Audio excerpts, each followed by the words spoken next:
I do operate the way a jazz musician operates, by intuition, a formed set of habits for trying to feel my way through good ideas, good connections between ideas. I have a background at this university in ideas and methods. It was a very creative field and a very creative way for editors to think about how to use their intuition to discover things and follow them out, judge them, connect them to other books, and then to put them in a universe or cosmos of other fields and other ideas.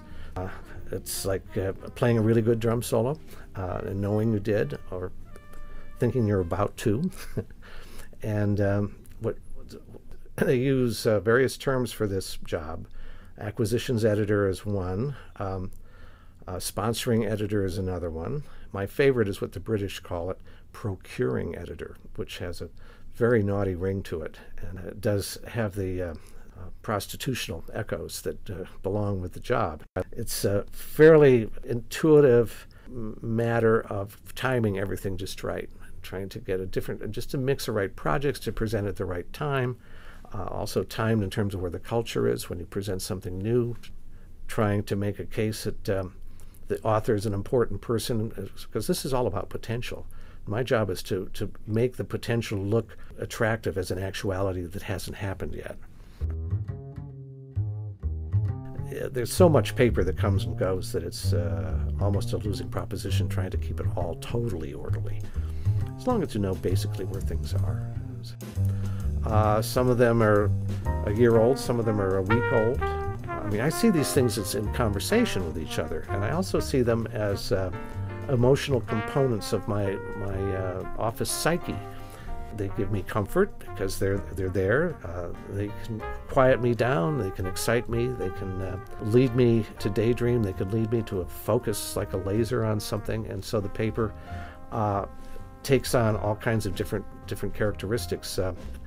They can collide with each other and cause you to see connections you wouldn't have otherwise. But you have sentimental favorites. I mean, books that the authors are special people that you really like. The books are very important for a field.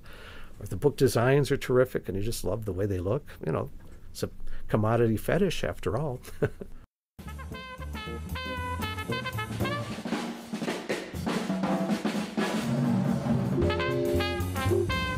I came to this campus as an 18-year-old, loving the drums, but figuring I'd have to set them aside for a while. And after about 1 quarter at Pierce Tower, I couldn't stand it anymore, and I got my drums down and set them up in my room on the 9th floor, started wailing away. And I don't know if they called the fire department or some other agency, but there was a crowd outside the door, banging on the door, saying, "You got to stop it. You're scaring the neighbors. You're scaring the horses." So they got me my own private room. There's a library up on the 10th floor at Pierce Tower, and I got to practice up there. And then that led me to meet South Side musicians. You couldn't stay in your room because the rooms were so small. You had to hang out in the common room. Each house had its own lounge area. It was where we had our real education, and that's where we had our real bull sessions. We also had lots of visiting speakers come in. We got Dexter Gordon to come down and play for us in the Pierce Tower Lounge up in Shorey House.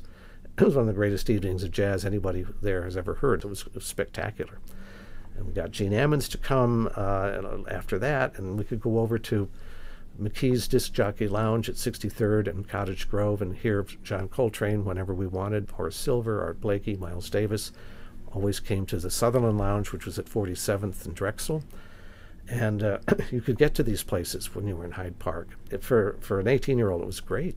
So I started practicing, and that's what led me over to Jimmy's, where they have a jam session, which has been going on now for at least 20 years. It's with the same trumpet player and me, the same drummer, and we've had different bass players and different guitarists and keyboard players.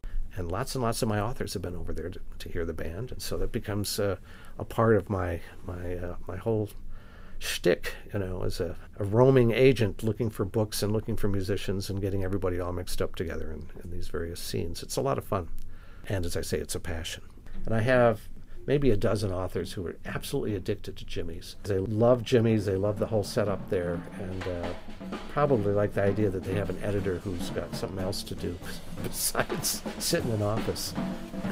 which is fine with me. That's the way I think of it too.